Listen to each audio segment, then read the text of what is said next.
Torto Arado. Capítulo Torto Arado. Parte 6. Quando Tobias retornou, o sol já estava manso e começava a baixar no horizonte. Estava fraca de fome. Enganei o estômago com os araçás bicados pelos pássaros e caídos no chão. Encontrei a casa de Maria Cabocla e foi de lá que trouxe a chama. Ela não se surpreendeu ao me ver. Já nos conhecíamos de vista nas brincadeiras de jaré. Maria disse que não precisava de lenha.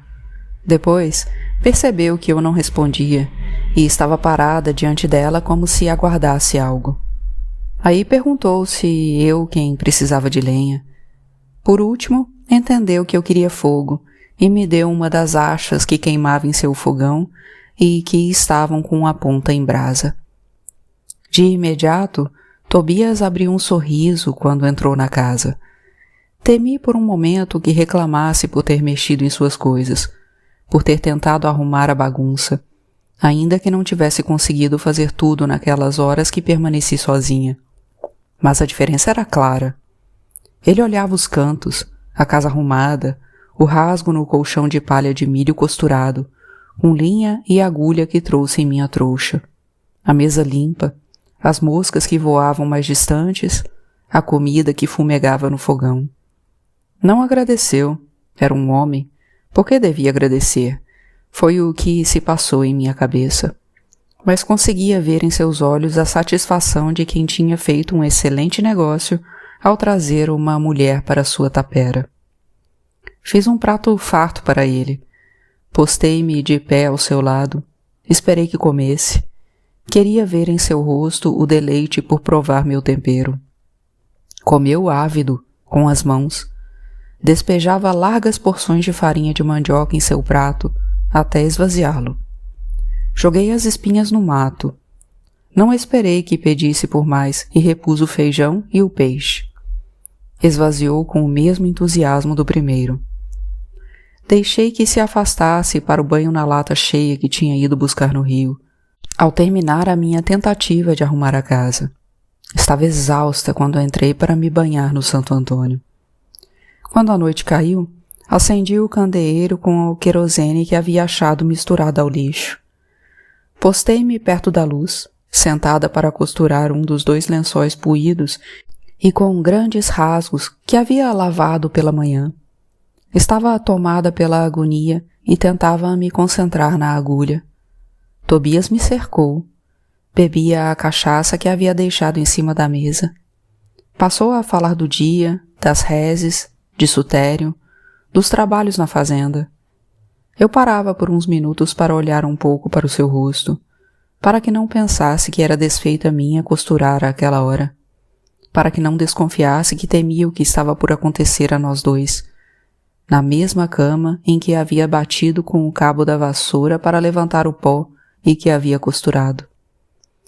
Mas bastava que encontrasse seus olhos para de imediato o desviar para a agulha, que rompia a trama do tecido, entrando de um lado a outro. E com o coração aos pulos dizia a mim mesma, a cada hora sua agonia. Depois que ele me deitou na cama, beijou meu pescoço e levantou minha roupa, não senti nada que justificasse meu temor. Era como cozinhar ou varrer o chão, ou seja, mais um trabalho. Só que esse eu ainda não tinha feito, desconhecia, mas agora sabia que, como mulher que vivia junto a um homem, tinha que fazer. Enquanto ele entrava e saía de mim num vai-vem que me fez recordar os bichos do quintal, senti um desconforto no meu ventre, aquele mesmo que me invadiu pela manhã com o trotar do cavalo. Virei minha cabeça para o lado da janela. Tentei olhar pelas frestas à luz da lua que tinha despontado do céu mais cedo. Senti algo se desprender de seu corpo para meu interior. Ele se levantou e foi se lavar com o resto de água. Abaixei minha roupa e fiquei de costas, com os olhos no teto de palha, procurando filetes de luz, procurando alguma estrela perdida que se apresentasse com uma velha conhecida, para dizer que não estava sozinha naquele quarto. No dia seguinte, logo depois que Tobias saiu para a lida, minha mãe apareceu trazendo Domingas. Tinha um farnel de comida, um pouco de carne de sol, mel, ovos e feijão verde debulhado. Queria ver como eu estava. Saiu cedo de casa. Vieram caminhando, aproveitando enquanto o sol ainda não estava a pino. Senti certo alívio ao ver as duas. Salu tinha a apreensão nos olhos. Se não fosse a vergonha, teria me perguntado se me fiz mulher direito durante a noite, se ele tinha sido respeitoso comigo. Se espantaram com a quantidade de entulho que havia separado. Eu estava agitada. Minhas mãos cortavam o ar. Domingas tentava acompanhar meu raciocínio e ria das minhas tarefas de nova dona de casa. Passamos horas felizes naquela manhã, mas senti um aperto no peito ao vê-las se afastarem, tomando o rumo para casa. Tobias retornava ao fim da tarde e a primeira coisa que fazia era dar uma talagada na garrafa de cachaça que ficava em cima da mesa. Depois tomava banho ou ia direto se sentar à mesa para a refeição. Eu parava o que estivesse fazendo para servi-lo. No começo, parecia apreciar minha comida, sempre repetia. Depois passou a reclamar que tinha muito ou pouco sal, que o peixe estava cru, e me mostrava pedaços em que eu não conseguia enxergar a falta de cozimento, ou outros que se embagaçavam com as espinhas, dizendo que tinham cozido demais. Nessas horas eu ficava aflita, o coração aos pulos, magoada comigo mesma, me sentindo uma tonta por ter sido desleixada com o preparo. Mas suas queixas não passavam disso, não alterava o tom da voz, não falava alto. Falava como se olhasse para o cultivo e constatasse alguma coisa que enfraquecia a plantação. Com o passar do tempo, Tobias parecia não sentir satisfação pelo que eu fazia. Se queixava de algum objeto que procurava e não encontrava. Dizia que eu não podia mexer em tudo, que às vezes algo poderia parecer estar fora do lugar, mas estava no lugar certo, porque ele havia escolhido assim. Concordava, assentia com a cabeça, mas evitava olhar seus olhos. Nessas horas, crescia a vontade de deixar tudo para trás, de voltar para minha casa. Mas o que os vizinhos iam dizer? Continuávamos a frequentar a casa de meu pai nas noites de jaré. Todos agora sabiam que eu não era mais Belonísia de Zeca Chapéu Grande e que agora vivia com Tobias. Logo, eu era Belonísia de Tobias. Deixava aquela mágoa morrer no peito, mormente quando ele erguia a roupa antes de dormir para entrar em mim. Ele dormia, roncava, não reclamava da mulher deitada, então ficava quieta por dentro, como se estivesse tudo bem. Me levantava logo quando o via mexer na cama, antes de o nascer do sol. Mas era só acordar que vinha mais queixa. Ou o café estava ralo como xixi de anjo, ou estava forte, uma borra de amargo. Procurava enxada, procurava foice, coisas que eu nem havia mexido. E se ele mesmo deixasse as coisas num lugar diferente, só por não lembrar, perguntava: mulher, onde está isso? Onde está aquilo? E sentia aflição. Parava o que estava fazendo para lhe ajudar a procurar. Se eu encontrasse, era como se ele tivesse feito. Nem dizia a palavra para agradecer. A coisa ficou tão ruim que eu me antecipava. Nem esperava ele pedir. Já dava tudo em suas mãos. Cinto, sapato, chapéu, gibão, facão, só para não o ouvir chamando mulher. Me senti uma coisa comprada. Que diabo esse homem tem que me chamar de mulher? Minha cabeça agitada gritava. Na casa de meu pai, quando íamos a cada 15 dias, ou nas visitas de minha mãe e Domingas, me chamava por meu nome e eu ignorava. Não levantava nem a cabeça para concordar. Senti minha mãe um pouco cismada com as minhas feições, com os desvios de meus olhos, com as coisas que minha presença queria reclamar, mas eu disfarçava. Tentava nada expressar. O que mais me inquietava era que aquele jeito não era meu. Arisca, Parei de ir para a escola mesmo sabendo qual a vontade de meu pai. Mesmo admitindo que aquilo fosse uma pequena frustração para ele, que labutou para que Água Negra tivesse uma escola para os filhos dos trabalhadores, enfrentando os sentimentos enviesados dos donos que só não foram contra a ideia porque o prefeito resolveu dar o nome do senhor pai deles à construção. Para eles, era mais uma benfeitoria, não uma escola que daria estudo aos filhos da gente da fazenda. Os rapazes não se aproximavam de mim, ou porque me achavam feia, ou porque não poderiam conversar comigo, principalmente sem a intercessão de Bibiana, ou porque me viam como um desafio, alguém que desafiava à força, o que achavam ser privilégio dos homens. Era assim que me sentia, mas ali, na casa do homem com quem vivia, nos limites daquele casebre de paredes que ruíam, era uma intrusa. Não me sentia à vontade para reagir, nem que fosse de forma serena, sem rompantes de violência nos gestos. Parte 7. Um dia, logo depois de Tobias sair a cavalo para a lida com Sutério, Maria Cabocla adentrou a casa num repente que me fez imaginar que era alguma maldade à espreita, algum homem a entrar pela porta para atacar a mulher que vivia sozinha. Ela estava com a roupa rasgada, chorando muito, o corpo tremia. Carregava seu menino caçula também aos prantos. Não entendia muita coisa do que dizia.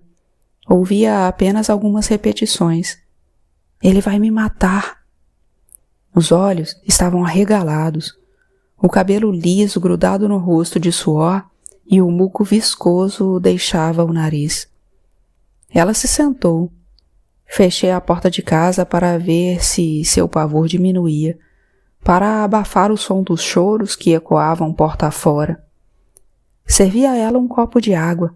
Tomei o menino em meus braços, mas nada do que fazia parecia amenizar o sofrimento dos dois. Só depois de algum tempo, Maria Cabocla me disse que fugia do marido, que estava louco, ensandecido, e que as outras crianças haviam se embrenhado na mata. Senti um arrepio só de pensar que aquele homem adentrasse a casa para buscar Maria Cabocla, além de me dar umas pancadas por ter violado a regra de que não se deve meter em briga de marido e mulher. Depois tentei me acalmar. Tobias era um homem valente e respeitado, conhecia Aparecido, tinha uma boa relação, não eram compadres, mas eram bons vizinhos.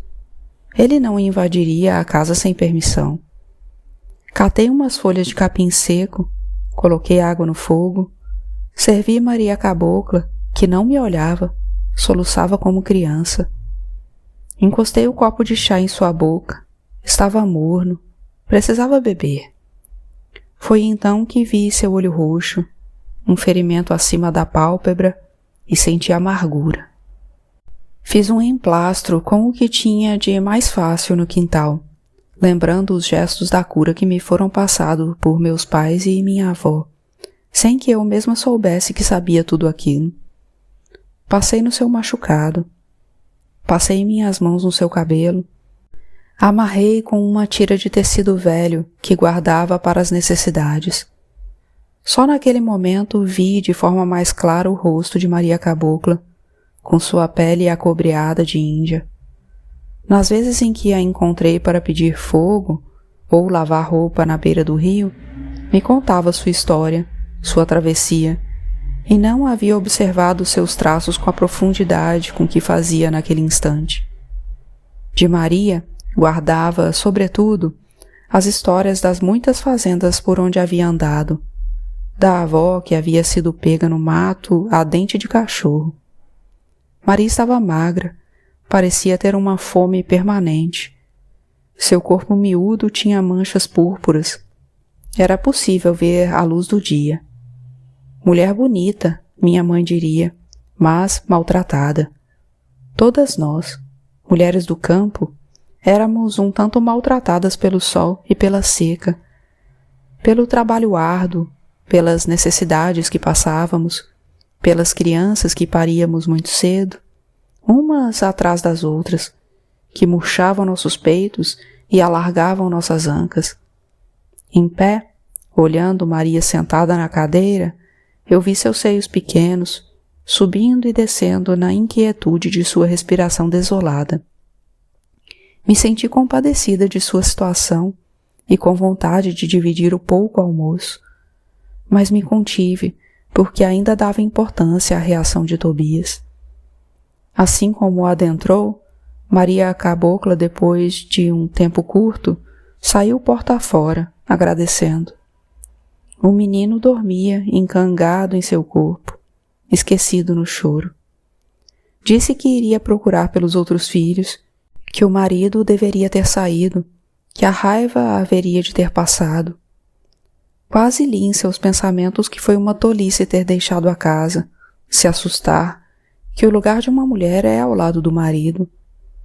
Não se sai de casa em casa contando o que acontece na sua própria, fazendo de sua vida assunto de mexerico. À porta vi seu corpo deslizar ágil pelo caminho e pedi aos encantados que a protegessem com seus meninos. Mais tarde, Tobias chegou suado e com os olhos vermelhos. De longe senti que havia bebido. Amarrou o cavalo com dificuldade e entrou em casa trocando as pernas. Coloquei as panelas no fogão para aquecer. Antes de sentar, ele já reclamava da demora, que tinha fome, que trabalhava desde cedo. Fiquei apreensiva. Aliás, essa apreensão havia se tornado uma rotina em minha vida naquele pouco tempo em que morávamos juntos. Pensava na grande besteira que foi ter saído de casa, mas ele nem queria me dar o direito ao pensamento naquele dia. Berrava palavras violentas contra todos, desde os vizinhos até Sutério e a família Peixoto. Me angustiei ao imaginar que poderiam ter contado pelo caminho que havia abrigado a mulher do Aparecido, Maria Cabocla. Quando botei o prato na mesa, ele meteu as mãos sujas e levou à boca. Falou palavra que não entendi. Parecia ter queimado os dedos na comida quente. Continuei ao seu lado. Depois que levou a mão à boca de novo, gritou que estava sem sal, babava. Era a primeira vez que o via completamente embriagado. Nas festas bebia um tanto, mas se conservava de pé. Ficava com a boca vermelha e os olhos apertados pelas pálpebras caídas, mas não embolava a língua como fazia ali à mesa. Tentava entender o que ele dizia e, sem chance de me proteger, o prato veio na minha direção. Olhei para o chão e vi a comida espalhada, aquele chão onde havia curvado meu corpo para varrer e assear com zelo. Senti raiva naquele instante. Perguntei a mim mesma quem aquele vaqueiro ordinário pensava que era. No início, encarava com inquietação os acessos de fúria que passou a apresentar. Antes eram mais contidos, agora tinha perdido as estribeiras. Daqui a pouco esse cavalo iria me bater igual ao marido de Maria Cabocla. Mas eu já me sentia diferente. Não tinha medo de homem. Era a neta de Donana e filha de Salu, que fizeram homens dobrar a língua para se dirigirem a elas. Ele se recostou na parede, o banco pendia para trás. Olhei para o chão, imaginei que esperasse que fosse limpar tudo naquela mesma hora, mas passei saltando o prato de esmalte de andu e galinha esparramados. Limpei minhas mãos na roupa, saí pela porta do quintal e me pus a cavucar o canteiro de tomate e cebolinha. Esperava que viesse atrás de mim, valente, que quisesse levantar a mão para me bater. Ouvi gritar de casa que eu era burra, que não falava, que era aleijada da língua. Engoli cada insulto que ouvia de sua boca. Dava um golpe mais forte, fazendo desprender da terra grandes torrões. Que se atrevesse a vir me agredir, que faria o mesmo com sua carne. A faria se soltar da face com um golpe apenas. Antes de qualquer homem resolver me bater, lhe arrancaria as mãos ou a cabeça. Que não duvidassem de minha zanga. Ele continuou com os insultos, mas deixei meu coração aquietar. Trabalhar a terra tinha desses sentimentos bons de amansar o peito, de serenar os pensamentos ruins que me cercavam. Pensava em tudo que estava distante, menos em Tobias descontrolado a poucos metros, na tapera que chamava de casa. Quando dei por mim, já era noite. O sol se pôs e o canteiro estava bonito. Tinha crescido de trabalho. Voltei para casa para limpar a cozinha. Guardei a comida atirada sem respeito ao chão num embrulho parafusco. Iria à casa de minha mãe na manhã seguinte, ele quisesse ou não. Estava com o peito apertado de saudade daquele pedaço de chão que eu conhecia como a palma da minha mão. Não faria comida para ele. Tinha meu orgulho. Não era humilde, e muito menos sabia perdoar. Se a comida não estava boa, que fizesse melhor. Como poderia dizer isso? Não adiantava escrever, ele não iria entender. Tobias só sabia assinar um nome, como a maioria dos trabalhadores. Então, para demonstrar minha insatisfação com seus destemperos, não iria fazer. Quando me aproximei do quarto, percebi que roncava. Não havia se banhado no rio, havia deitado sujo do trabalho. Paciência, pensei. Não vou acordar a fera para se banhar, é capaz de se voltar contra mim. No dia seguinte, saiu antes da hora de costume. Não me levantei, ouvi quando fechou a porta. Ouvi também o trotar do cavalo tomando distância. Só depois me levantei e cuidei de tudo. Aguei o quintal, cozinhei fruta-pão. Senti prazer com o cheiro que fumegava na cozinha. Pensei em Maria Cabocla, que tinha ocupado meus pensamentos e minhas rezas antes de dormir. Pedia que ela e as crianças estivessem bem, tivesse se entendido com o marido. Que Deus amansasse aquele coração. Iria pedir para Maria Cabocla que falasse com meu pai, que muitos já haviam se curado da bebida com suas garrafadas e rezas, que havia encantado para tudo na vida, então havia encantado para tirar aquele vício do homem. Maria parecia ser mais velha que eu e Bibiana.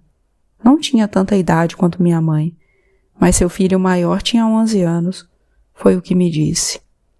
Talvez, se nos colocassem juntas, a tomassem por minha mãe, dada a aparência desgastada de sofrimento. Tranquei a casa e saí. Segui pelo caminho como se voltasse para casa. Uma sensação boa se apossou de mim. Sentia leves arrepios. Era como se fosse receber um presente que esperava havia muito tempo. Segui reencontrando o que conhecia, as veredas, as casas, o rio, os buritizeiros. Um sentimento bom de que, se não desse certo com Tobias, poderia me dispor a caminhar para regressar à beira do rio Utinga. Sempre restaria a possibilidade de encontrar um lugar conhecido, ou um novo. Quando avistei a casa ao longe, quase sorri. Torci para que minha mãe não chegasse à porta. Queria apanhá-la de surpresa. Riríamos juntas. Sentaríamos à mesa para tratar das coisas conhecidas. Iria ouvi-la falando por mim e por ela, fazendo perguntas e respondendo a si mesma, como se fossem minhas respostas, até que eu interviesse, negando. Ia refluindo todos aqueles sentimentos vivos, como uma coisa boa que se repete sempre. Bati com os pés devagar na soleira da porta. Ouvi um rumor de vozes. Dona Antônia deveria estar por lá, pensei. Quando ultrapassei a porta, vi uma mulher sentada, de perfil, com um bebê no colo. Bibiana havia regressado.